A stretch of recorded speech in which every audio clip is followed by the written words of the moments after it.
That got me thinking, what other societies have used Darwinism to trump all other authorities, including religion? As a Jew, my mind leapt to one regime in particular. The connection between Hitler and Darwin is, of course, historically a difficult connection because they were separated by a good many years. One was English, one was German. Nonetheless, if you open Mein Kampf and read it, especially if you can read it in German, the correspondence between Darwinian ideas and Nazi ideas just leaps from the page. Of course, you have to add every historical caution. Not everyone who read Darwin became a Nazi. Obviously not. No one is making that case. Darwinism is not a sufficient condition for a phenomenon like Nazism, but I think it's certainly a necessary one. This was a connection I had to explore personally.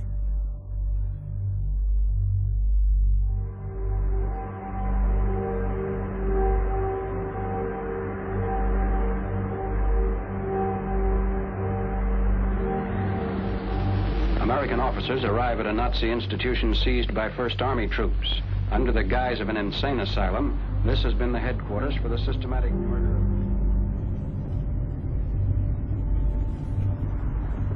So what is this place? During the Second World War, 15,000 people were killed here. Why were they killed? They were killed because they were people with handicaps. Why kill them? What's the point of killing them? People who were not able to work, people who were not able to live by themselves, that they were useless eaters. Useless eaters. And life unworthy of living. This idea grew up in the 20s. So long before National Socialism, biologists, anthropologists, they thought that maybe mankind could, or the government could interfere into the growth of the population. I see. And they had the utopia that they would have a society without illness and without handicap. Alles Lebensschwache geht in der Natur unfehlbar zugrunde. Wir Menschen haben gegen dieses Gesetz der natürlichen Auslese in den letzten Jahrzehnten furchtbar gesündigt. Wir haben unwertes Leben nicht nur erhalten, wir haben ihm auch Vermehrung gewährt. Die Nachkommen dieser Kranken sahen so aus, die tiefer stehen als jedes Tier. So this was a Darwinian concept? Yes. And also a Malthusian concept, very much Malthusian. Malthusian? Thomas Malthus, who said that there was a shortage of resources, English philosopher, so there was a shortage. Yes, but the Nazis, they relied on Darwin. They relied on Darwin? Yes, Darwin and German scientists.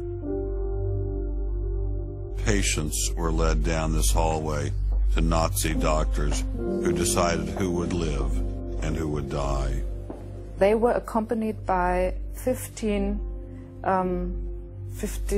nurses. Nurses, yes. Nurses, male and female nurses. So nurses were helping lead them to their doom. Yes.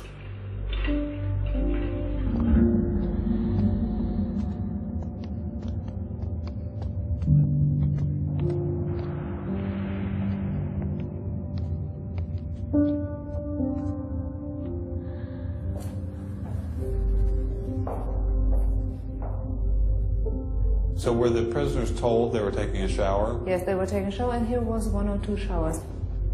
So how many people were brought into this room? 60 to 70.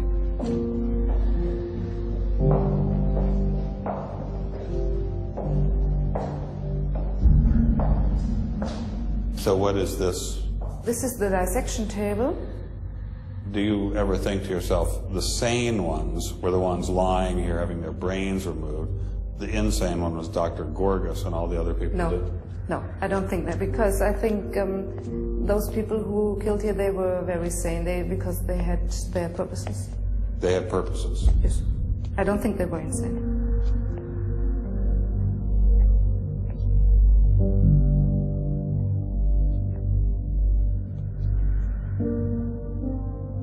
They had 2 crematory ovens. I see. And they killed about 70 people. A day? So a day, so they had... That's barely enough. And they only killed from Monday to Friday.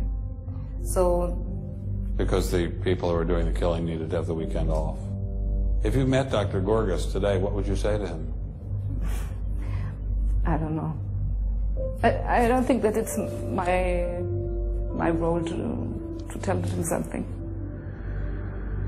It's difficult to describe how it felt to walk through such a haunting place, to know that these cold stone and tile walls were the last things the victims of Hadamar ever saw.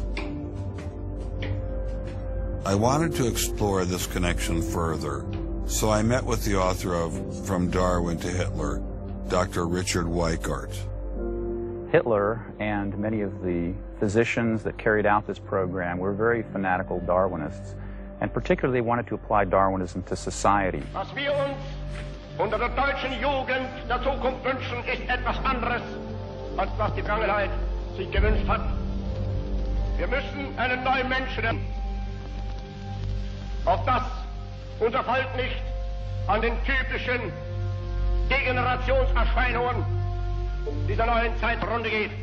Many of these people in the 19-teens, 1920s, who were putting forward some of these ideas about racism were considered the leading scientists. These were Darwinists who were taken seriously by fellow academics. It's not to say that all academics believed it. These leading academics, were there any of them who were Americans? There were plenty of Americans who were saying similar kinds of things. Not only were Americans saying such things, they were pioneers in this fledgling science known as eugenics. They thought they could help evolution along by sterilizing the so-called feeble-minded and prohibiting them from getting married.